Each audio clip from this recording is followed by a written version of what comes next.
Episode opening സീനിൽ നമ്മുടെ മുടിയൻ അവനാണെങ്കിൽ ആ സോൾ റീപ്പർ പറഞ്ഞതനുസരിച്ച് ഒരു വഴിയിലൂടെ ഉഷാറായിട്ട് ഓടി വരികയാണ്. ഹീറോയ്ക്ക് കൊടുത്ത വാക്ക് അതെങ്ങനെയെങ്കിലും പാലിക്കണം, എനിക്ക് റുക്കിയെ അവളെ രക്ഷിക്കണമെന്ന് പറഞ്ഞ് ഒരു മതിലിന്റെ മുൻപിലെത്തും.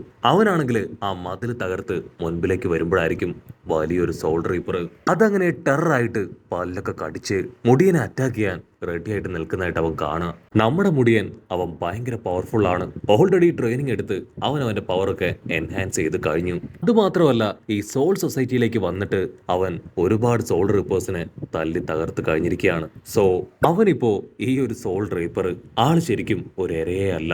ആ സോൾ റീപ്പർ എന്തെങ്കിലും ചെയ്യുന്നതിന് മുൻപ് നമ്മുടെ മുടിയൻ അവൻ ഓടി വന്ന് ആളെ ചവിട്ടി അങ്ങനെ ഫുട്ബോൾ തട്ടും പോലെ മുകളിലേക്ക് തട്ടുകയാണ്. പിന്നീട് വീണ്ടും റുക്കയെ ലോക്ക് ചെയ്തിരിക്കുന്ന ആ ഒരു വലിയ സെല്ലിലേക്ക് നോക്കും. അവൻ അവിടേക്ക് എത്താൻ ഇനിയും കുറെ കൂടെ ദൂരം മുൻപിലേക്ക് പോകണം. എങ്കിൽ മാത്രമേ ആ സെല്ലിലേക്ക് എത്തി അവളെ മോചിപ്പിച്ച് പുറത്തേക്ക് കൊണ്ടുവരാൻ പറ്റൂ. മുടിയനാണെങ്കിൽ വീണ്ടും മുൻപോട്ടേക്ക് ഉഷാറായിട്ട് ചാടി ഓടി വരുമ്പോഴായിരിക്കും നമ്മൾ മുൻപ് കണ്ട ആ ഉറക്കം തൂങ്ങി തൊപ്പിക്കാരൻ ക്യാപ്റ്റൻ ആളാണെങ്കിൽ വമ്പ പോസൊക്കെ ഇട്ട് നമ്മുടെ മുടിയനെ തടഞ്ഞ് അങ്ങനെ നിൽക്കും. ആൾക്കാണെങ്കിൽ ദേഷ്യവും വിരോധമൊന്നും ഇല്ല. നല്ല പ്ലസന്റ് ആയിട്ട് ചെറിയൊരു പുഞ്ചിരിയോട് കൂടെ ആളങ്ങനെ മുടിയനെ നോക്കി നിൽക്കും. അതേസമയം ആളുടെ ദേഹത്തേക്ക് ഒരുപാട് പൂക്കള് അതങ്ങനെ വന്ന് വീഴാണ്. ഇതെവിടുന്ന് വന്നു ചിന്തിച്ച് മുടിയനാണെങ്കിൽ മുകളിലേക്ക് നോക്കും. അപ്പൊ ആളുടെ കൂടെ ഉണ്ടായിരുന്ന ആ ലേഡിയെ കാണിക്കും. അവളാണ് ഒരു കൊട്ടയില് ഈ പൂവെല്ലാം വാരി ആളുടെ തലയിലൂടെ അങ്ങനെ ധാരയായിട്ട് ഇടുന്നത്. ഇവർക്കെന്താ കുറച്ച് വട്ടുണ്ടോന്നൊക്കെ ഇപ്പൊ നമ്മുടെ ചെക്കൻ ചിന്തിക്കും. ആ ക്യാപ്റ്റൻ ആണെങ്കിൽ ഇപ്പൊ മുകളിലേക്ക് നോക്കും. നീ പൂ എറിയുന്നത് വളരെ സ്ലോ ആയിട്ടാണ്, കുറച്ചുകൂടെ സ്പീഡില് കുറെ കൂടെ ക്വാണ്ടിറ്റിയില് പൂ എന്റെ ദേഹത്തേക്ക് ഇട്. അത് കേൾക്കേണ്ട താമസം കൺട്രോൾ പോയ ആ പെണ്ണാണെങ്കിൽ ആ പൂക്കൊട്ട അടക്കം ആളുടെ തലയിലേക്ക് വലിച്ചെറിയും. പൂവും പൂക്കൊട്ടയും തലയിൽ വന്ന് വീണ നമ്മുടെ ക്യാപ്റ്റൻ ആളാണെങ്കിൽ കൺട്രോൾ പോയി താഴേക്ക് വീഴും. ഇച്ചുകൊയ്ക്കാണെങ്കിൽ ഇതെല്ലാം കണ്ട് ചത്താ മതിയെന്നാവും. ഇവരെന്തായി ചെയ്യണേ? ഈ തൊപ്പിക്കാരൻ ആള് ശരിക്കും സോൾ റീപ്പർ തന്നെയാണോ ചിന്തിച്ച് മുടിയനാണെങ്കിൽ ആളോട് പറയും, നിങ്ങൾക്ക് വിരോധമില്ലെങ്കിൽ നമുക്ക് രണ്ട് ടീമിനും ഫൈറ്റ് ഒന്നും ചെയ്യാതെ ഇവിടുന്ന് കടന്നു പോവാം. എനിക്കാണെങ്കിൽ ഓൾറെഡി എന്റെ സമയം വൈകിയിരിക്കുകയാണ്. എത്രയും വേഗം എനിക്ക് എന്റെ ലക്ഷ്യം അത് പൂർത്തീകരിക്കണം. അത് കേട്ടാണെങ്കിൽ ആ തൊപ്പിക്കാരൻ ക്യാപ്റ്റൻ ആള് ചിരിക്കും. ഐ എം സോറി, എനിക്ക് ഫൈറ്റ് ചെയ്യാതെ ഒരു നിവൃത്തിയുമില്ല. നമ്മൾ രണ്ടുപേരിൽ ഒരേ ഒരാൾ മാത്രമേ അകത്തേക്ക് പോകൂ. അതാരാവുമെന്ന് നമുക്ക് ഈ ഫൈറ്റിന് ശേഷം മാത്രം തീരുമാനിക്കാം. ഇനി അതല്ല നിനക്ക് കീഴടങ്ങാൻ താല്പര്യമുണ്ടെങ്കിൽ ഫൈറ്റ് വേണ്ട. അതിന് മുടിയനാണെങ്കിൽ ടെററായിട്ട് അങ്ങനെ ലുക്ക് വിട്ട് ആളുടെ അടുത്ത് പറയും, എനിക്ക് ഫൈറ്റ് ചെയ്യാൻ യാതൊരു കുഴപ്പമില്ല, നമുക്കിപ്പൊ തന്നെ ഇവിടെ വെച്ച് ഫൈറ്റ് ചെയ്യാം. അത് കേട്ട തൊപ്പിക്കാരനാണെങ്കിൽ ഇപ്പൊ മുടിയന് ഒരു വെൽക്കം ഡ്രിങ്ക് അത് ഓഫർ ചെയ്യും. നമ്മുടെ മുടിയൻ അത് റിജക്ട് ചെയ്യും. മുടിയൻ ഞൊട്ടിയിടയില് അവന്റെ നല്ല പവറും ഫോഴ്സും ഉപയോഗിച്ച് ആ തൊപ്പിക്കാരൻ ക്യാപ്റ്റനെ അറ്റാക്ക് ചെയ്യും. പക്ഷെ ആ ഒരു പവറിൽ ആൾക്കാണെങ്കിൽ ഒന്നും സംഭവിക്കില്ല. ആളിട്ട ഒരു കോട്ട് അത് മാത്രം പറന്ന് ദൂരെ പോവും. അത് കണ്ട് നമ്മുടെ മുടിയൻ അവനൊന്ന് ഞെട്ടുകയാണ്. കാരണം അവൻ നല്ല ഫോഴ്സിലും പവറിലുമാണ് അദ്ദേഹത്തെ അറ്റാക്ക് ചെയ്യാൻ ശ്രമിച്ചത്. ആ അറ്റാക്ക് തൊപ്പിക്കാരൻ ക്യാപ്റ്റന്റെ മേലെ യാതൊരു ഇമ്പാക്റ്റും ക്രിയേറ്റ് ചെയ്തിട്ടില്ല. മുടിയനാണെങ്കിൽ പ്രതീക്ഷ കൈവിടാതെ വീണ്ടും വീണ്ടും അച്ചരം പൊച്ചരം ക്യാപ്റ്റനെ പഞ്ച് ചെയ്യാണ്. ഓരോ പഞ്ചിൽ നിന്നും ക്യാപ്റ്റൻ ഈസി ആയിട്ട് എസ്കേപ്പ് ആവും. അതിനുശേഷം അങ്ങനെ വെട്ടിത്തിരിഞ്ഞ് അവന്റെ തൊട്ട് പിന്നിൽ വരികയാണ്. മുടിയനാണെങ്കിൽ എന്തെങ്കിലും ചെയ്യുന്നതിന് മുൻപേ ആ തൊപ്പിക്കാരൻ ഒരു വിരൽ നീട്ടി അവനെ ആഞ്ഞടിക്കും. ആ ഒരു അടിയിൽ അവൻ 2 റൗണ്ട് കറങ്ങി അങ്ങനെ തെറിച്ചു പോയി അടിച്ചു വീഴും. മുടിയനാണെങ്കിൽ ഒരു സെക്കൻഡ് ഫ്രീസ് ആയിട്ട് ആളെ തന്നെ നോക്കുകയാണ്. ഉടനെ തൊപ്പിക്കാരനാണെങ്കിൽ ഇപ്പൊ അവന്റെ അടുത്തേക്ക് വരും. സത്യം പറയും, നീ എന്തിനാണ് ഇവിടേക്ക് വന്നേ? അതിന് മുടിയനാണെങ്കിൽ തല താഴ്ത്തി, ഞങ്ങളുടെ ഫ്രണ്ട് റുക്കിയ കൊച്ചിക്ക്, അവളെ രക്ഷിക്കാനാണ് ഞങ്ങൾ ഇവിടേക്ക് വന്നത്. അത് കേട്ട് തൊപ്പിക്കാരനൊന്ന് ഞെട്ടും. അവൾ ഹ്യൂമൻ വേൾഡിലേക്ക് പോയി വലിയ മിസ്റ്റേക്ക് ചെയ്ത് ഇവിടേക്ക് കൊണ്ടുവന്നവളാണ്. അവൾ ഈ ഒരു ഡെത്ത് പെനാൽറ്റി അത് അർഹിക്കുന്നവളാണ്. അവളെ എന്തുകൊണ്ടാണ് നിങ്ങൾ രക്ഷിക്കാൻ ശ്രമിക്കുന്നത്? അതിന് മുടിയനാണെങ്കിൽ അടിച്ചു പറയും, റുഖ്യ എന്റെ ബെസ്റ്റ് ഫ്രണ്ട് ഇച്ചിഗോയുടെ ഫ്രണ്ടാണ്, അവൾ എൻ്റെ ഫ്രണ്ടാണ്. സോ ഇച്ചിഗോയ്ക്ക് വേണ്ടിയാണ് ഞങ്ങൾ എല്ലാവരും റുഖ്യയെ രക്ഷിക്കാൻ ഇവിടേക്ക് വന്നത്. ഞങ്ങളത് തീർച്ചയായിട്ടും കംപ്ലീറ്റ് ചെയ്തിരിക്കും.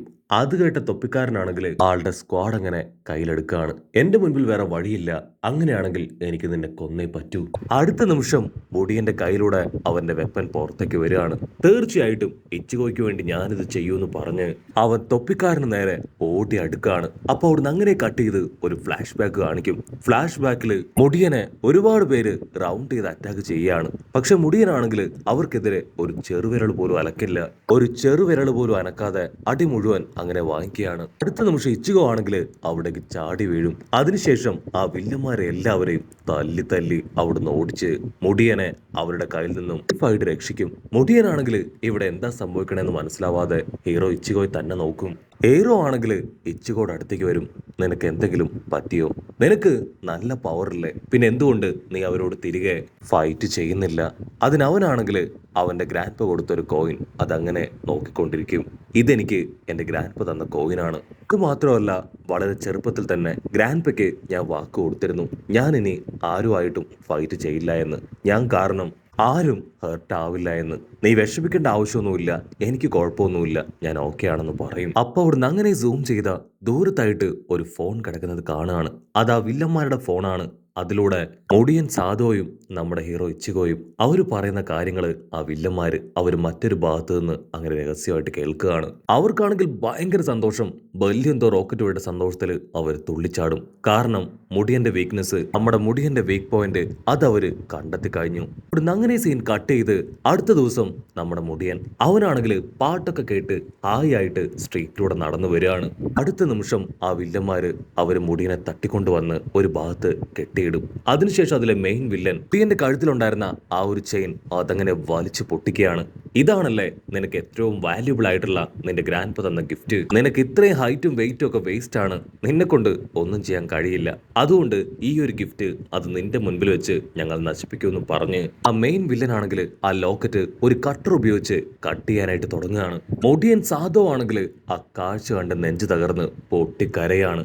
അടുത്ത നിമിഷം നമ്മുടെ ഹീറോ ഇച്ചിഗോ അവനങ്ങനെ സ്റ്റൈലായിട്ട് അവിടേക്ക് ചാടി വന്ന് വീണ്ടും ആ വില്ലന്മാരെ എല്ലാവരെയും പിടിച്ചു വലിച്ച് അച്ചറം പൊച്ചറ ഇടിച്ച് അങ്ങനെ തല്ലി തല്ലി കൊല്ലും. അതിനുശേഷം ആ ഒരു ചെയിൻ അത് നമ്മുടെ മുടിയൻ സാധോടെ നേർക്ക് നീട്ടി അവനൊരു പ്രോമിസ് വാങ്ങിക്കും. ഇന്നു മുതൽ നിന്റെ എല്ലാ പ്രശ്നങ്ങളിലും ഞാൻ നിന്നോടൊപ്പം ഉണ്ടാവും. ഞാനായിരിക്കും നിന്നോട് ഫൈറ്റ് ചെയ്യുന്നവരെ എല്ലാവരെയും തോൽപ്പിക്കുക. അതുപോലെ തന്നെ എന്റെ പ്രശ്നങ്ങളിൽ നീയും ഇടപെടണമെന്ന് പറയും. അങ്ങനെ അവർ രണ്ടുപേരും ഇവിടെ വെച്ച് നല്ലൊരു ബോണ്ട് ക്രിയേറ്റ് ചെയ്തെടുക്കുകയാണ്.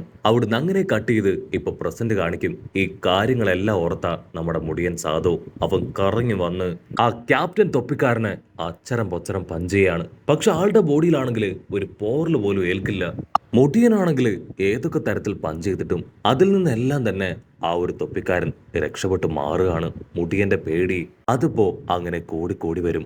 അവന്റെ ഹാർട്ട് ബീറ്റ് ഒക്കെ കൂടി മുടിയന് എന്താ ചെയ്യേണ്ടതെന്ന് അറിയാതെ അവനങ്ങനെ സഹായ അവസ്ഥയിൽ നിൽക്കുന്നതോട് കൂടെ ഈ ഒരു എപ്പിസോഡും അവസാനിക്കുന്നു.